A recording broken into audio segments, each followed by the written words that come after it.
ഉണ്ടോ ഇല്ലയോ, തരൂരിൽ എനിക്ക് വാക്കുണ്ടോ ഇല്ലയോ. തരൂരിൽ ചരിത്രം പഠിക്കുന്ന കാര്യം പഠിക്കുന്ന ആളാണ്. ഞാനൊന്നും പഠിക്കാത്ത ഒരാളാണ്. വ്യവസായ രംഗത്തുള്ള കാര്യങ്ങളെ പറ്റി അദ്ദേഹം പഠിച്ചിട്ടായിരുന്നല്ലോ ഈ ഒരു അഭിപ്രായം പറഞ്ഞത്. ആ അഭിപ്രായം തെറ്റാണെന്ന് പറയാൻ സാധിക്കില്ല. കാരണം അദ്ദേഹത്തിന് അറിവുള്ളവനല്ല, പിന്നെ പഠനം നടത്തുന്ന ഒരാളാണ് അദ്ദേഹം. എല്ലാ കാര്യവും ഞാനൊന്ന് പഠനം നടത്തുന്ന ആളില്ല. അപ്പോൾ തരൂര് പറഞ്ഞുവെങ്കിൽ എനിക്ക് എന്തെങ്കിലും കാര്യങ്ങൾ അത് 100% തള്ളിക്കളയാവുന്നതല്ല തരൂരിൻ്റെ അഭിപ്രായം. കൊണ്ട് തരൂര് പറഞ്ഞു എന്നുള്ള പേരിൽ അത് തള്ളിക്കളഞ്ഞുകൊണ്ട് കൊടുവാളുമായിട്ട് കോൺഗ്രസ്സുകാരെല്ലാം കൂടെ അദ്ദേഹത്തിൻ്റെ പുറകെ നടക്കുന്നത് ശരിയല്ല. ഇവിടെ എന്ന് പറയുന്നത് എന്താണ്, ശരിയും തെറ്റും നോക്കിയല്ലല്ലോ. ഭരണപക്ഷം എന്ന് നല്ല ചെയ്താലും പ്രതിപക്ഷം എതിർക്കുക, പ്രതിപക്ഷം എന്ത് പറഞ്ഞാലും ഭരണപക്ഷം എതിർക്കുക. ഇതാണല്ലോ നമ്മുടെ സംസ്കാരം. അതായത് ഫോറിൻ കൺട്രീസിൽ അങ്ങനെയല്ല. നല്ല ആരാണെന്ന് അവിടെ നന്നായിട്ട് പറയും, ചീത്തയാണ് ചീത്തയാണ്. നമ്മൾ അങ്ങനെയല്ല. ആര് പറഞ്ഞു നോക്കി, എന്ത് പറഞ്ഞു നല്ല പറഞ്ഞു, ആര് പറഞ്ഞു നോക്കി അതിൻ്റെ ഒരു സംസ്കാരത്തിൻ്റെ ഭാഗമായിട്ട് തരൂരിനെ വധിക്കുക. അതിൽക്കൊന്നും തരൂരിന് പോലുള്ള ദുരനുഭവങ്ങൾ ഉണ്ടായിട്ടുണ്ട്, വിമർശനം ഉണ്ടായിട്ടുണ്ട്. പക്ഷെ എന്നാലും അദ്ദേഹം തിരുവനന്തപുരത്ത് വല്ലപ്പോഴും നടന്ന ഒരാളാണ്. പിന്നീടും കോൺഗ്രസ് നിർത്തിയിട്ടുണ്ട്. കാരണം നിർത്താൻ നിർബന്ധരാകുന്നു, അദ്ദേഹം ജയിക്കണം. കാരണം അദ്ദേഹം ജയിക്കുന്നത് തിരുവനന്തപുരത്തല്ലേ. കാരണം എന്താണ്, ആ തിരുവനന്തപുരത്താണ് നിലനിൽക്കുന്നത്. കുറേ അറിവും തിരിച്ചറിവുള്ള ആളുകളാണ്. പാർട്ടി നോക്കിയല്ല തരൂർ വോട്ട് കൊടുക്കുന്നത്, തരൂരിൻ്റെ കഴിവ് നോക്കിയാണ് വോട്ട് കൊടുക്കുന്നത്.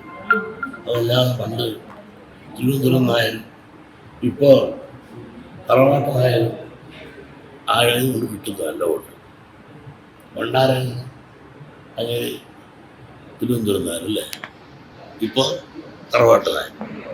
അതുകൊണ്ടല്ല, അന്നായാലും ഇന്നായാലും അദ്ദേഹത്തിൻ്റെ ഐഡൻറ്റിറ്റി ഉണ്ട്. ആരുടെക്കൊന്നും മണം പിരിക്കാറില്ല.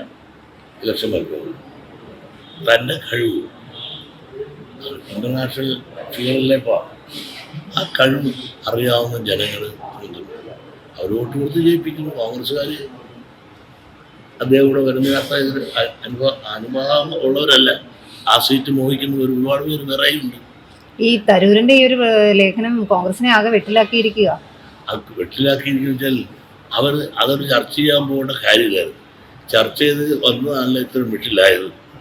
ചർച്ച ചെയ്യാതിരുന്നെങ്കിൽ വെട്ടിലാകുമായിരുന്നു. അത് പുള്ളിയുടെ അനുഭവത്തിൻ്റെ വെളിച്ചത്തിലോ അറിവിൻ്റെ അടിസ്ഥാനത്തിലോ നടത്തിയ ഒരു ലേഖനമായിട്ട് കണക്കാക്കി തള്ളിയാൽ പോരായിരുന്നു. അത് ഉടനെ തന്നെ അത് പറഞ്ഞു എന്നുള്ളതിൻ്റെ പേര് കുടുവാളുമായിട്ട് ഇറങ്ങിയപ്പോൾ തരൂരിപ്പോൾ ആരായി? അഖിലേന്ത്യാ നേതാവായി, അഖിലേന്ത്യാ പ്രശസ്തരായ പ്രഗത്ഭരായി. അതുകൊണ്ട് തന്നെ എതിർത്തവരെല്ലാം എന്തു പറയും?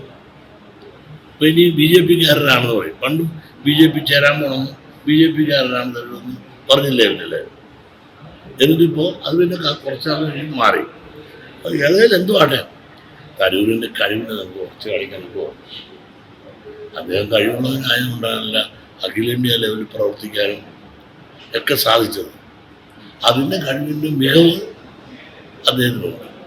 പിന്നെ അദ്ദേഹത്തിന് തനി പൊളിറ്റീഷ്യൻ അല്ല, കണ്ട സത്യങ്ങൾ തുറന്നു പറഞ്ഞു.